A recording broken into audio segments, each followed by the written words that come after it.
Welcome. In this video, we'll be covering Evergreen's Hold Groups feature.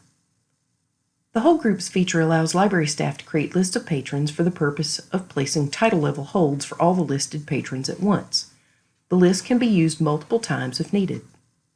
This is particularly useful for book clubs or managing the list of patrons who express a desire to get a new title before you've had a chance to order it or catalog it. The Hold Groups interface is accessed through the circulation menu. The interface is divided into 4 tabs: Hold Groups, Current Users, Add Users, and Hold Events.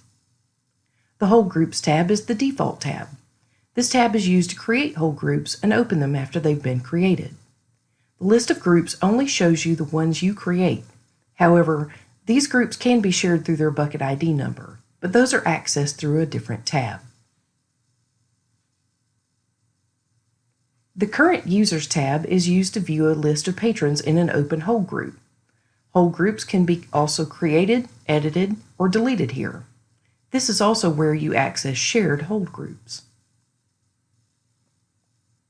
The Add Users tab is used to identify patrons to add to an open hold group. You can add patrons by their barcodes or integrated patron search. The Hold Events tab is used to place holds, view holds, and cancel holds for an open hold group.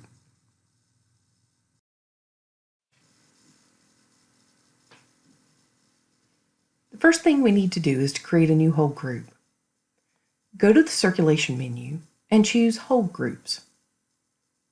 The screen will open on the Hold Groups tab. Click New Hold Group. A pop-up will open where you'll enter information about the hold group. First, we'll enter a name. I'm creating a group to place holds on a new title by Jeffrey Deaver that's due to be published in November. We're already getting requests for it, so I'm going to create the hold group now. When the item arrives or it's cataloged, I can just place a hold for everyone in the group. Enter a description of the hold group if you wish. It's optional. I'm going to add a little information here because I want to share this group with other circulation colleagues. Choose the group's owning library from the drop-down. The default is the library where your workstation is registered.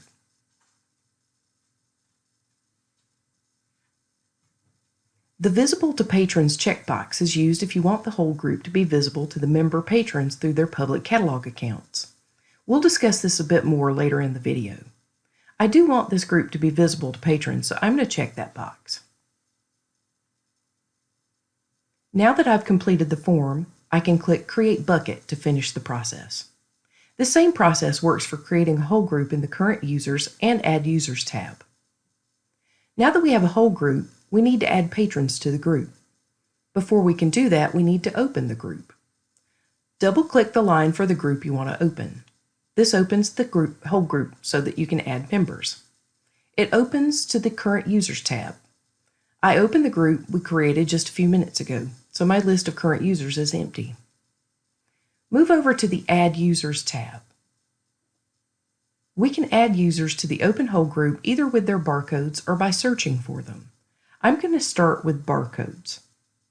Scan or enter the patron barcode into the Scan Barcode field. As patrons are added, they appear in the list in the middle of the screen. At this point, they are considered pending users.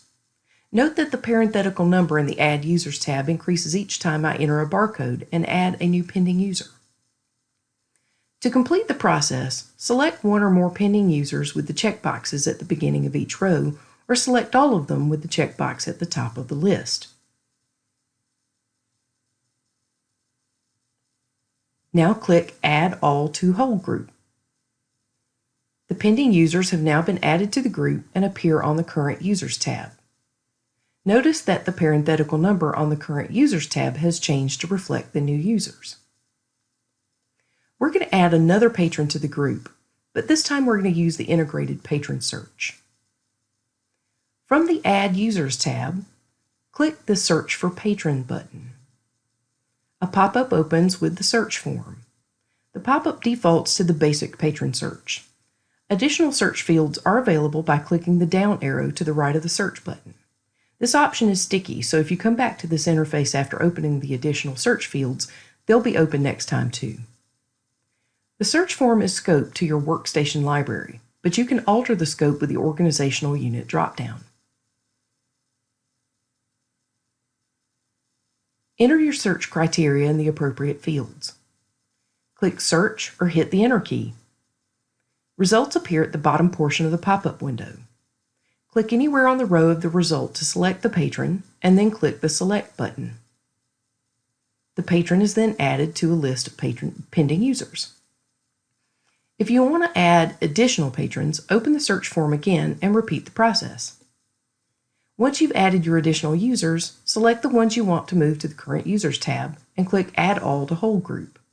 Just as before, those patrons have been added to the whole group.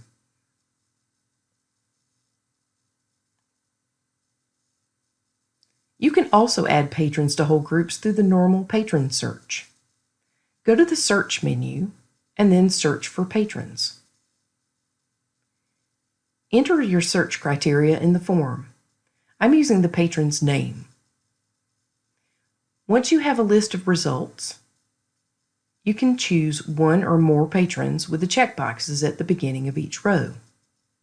Then click Add to Bucket just above the results. A list of available whole groups and other patron buckets are displayed. Only those groups and buckets that you created are visible. You can add your selected patrons to an existing group or create a new group. I'm going to add this patron to one of my existing groups.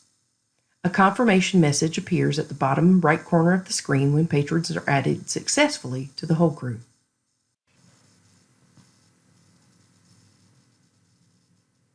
Now that we have at least one whole group with patrons in it, we can place a hold for members of the group. When placing a hold through whole groups, you'll need the record ID number of the title you want to request. Let's place a hold for that Jeffrey Deaver book we talked about earlier. It's been cataloged now, and I can place holds for the group that we created. Go to the Circulation menu and choose Whole Groups. From the Whole Group tab, double-click the group you want to open. The group opens on the Current Users tab. Move over to the Hold Events tab. Click on New Whole Group Event. Enter the record ID number of the title you want to request. If you want the hold to succeed despite any potential hold blocking events such as expired cards or excess overdues, click the Override All Hold Blocking Conditions checkbox. Complete the hold request by clicking Create Event.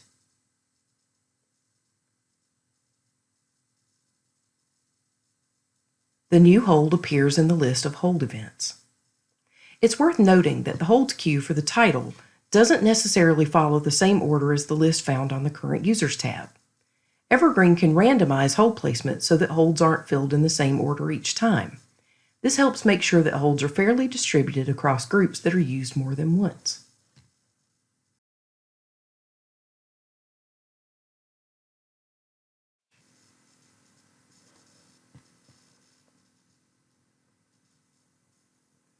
We've talked about how to create hold groups and holds. Let's cover how to manage them. You can modify a group's name, description, owning library, or visibility by editing the hold group. Go to the Circulation menu and Hold Groups. The interface opens on the Hold Groups tab. Open the hold group that you want to edit by double-clicking the row for the group. It opens to the Current Users tab. Click the Hold Groups button above the list of users. Choose Edit Hold Group from the drop-down, and an Edit bucket pop-up appears. I'm going to change the name of my group to Deaver Fans. The patrons on this list love Jeffrey Deaver and always want his new book, so I'm going to turn this list into one that I can use over and over. I'm also going to update the description.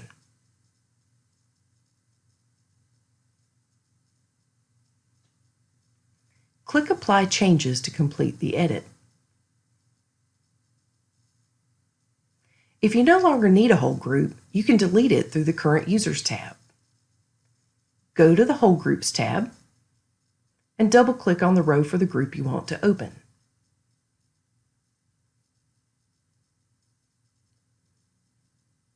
Click the Whole Groups button above the list of users and choose Delete Whole Group from the drop-down.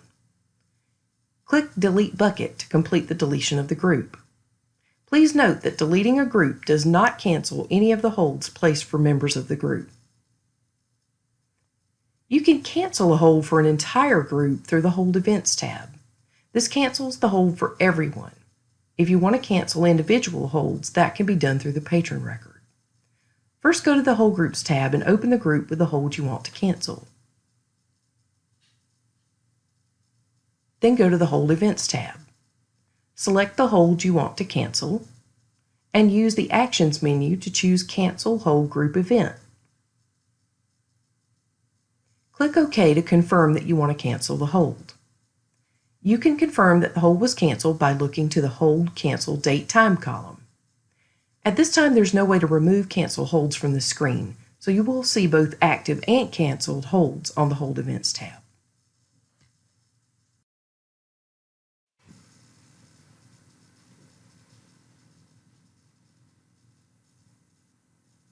So far, we've talked about how hold groups are created and managed in the staff interface.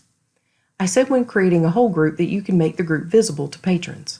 If you do that, patrons will see which groups they're a part of in their public catalog account.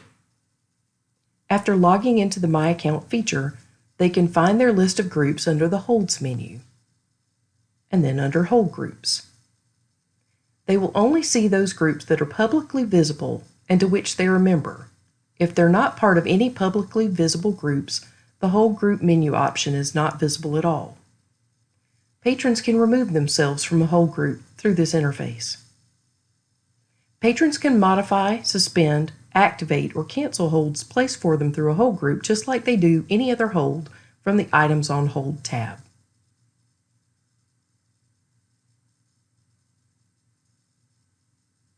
Thank you for watching this video. If you need additional information or have questions, submit a ticket to the Spark support portal or email support@sparkpa.org.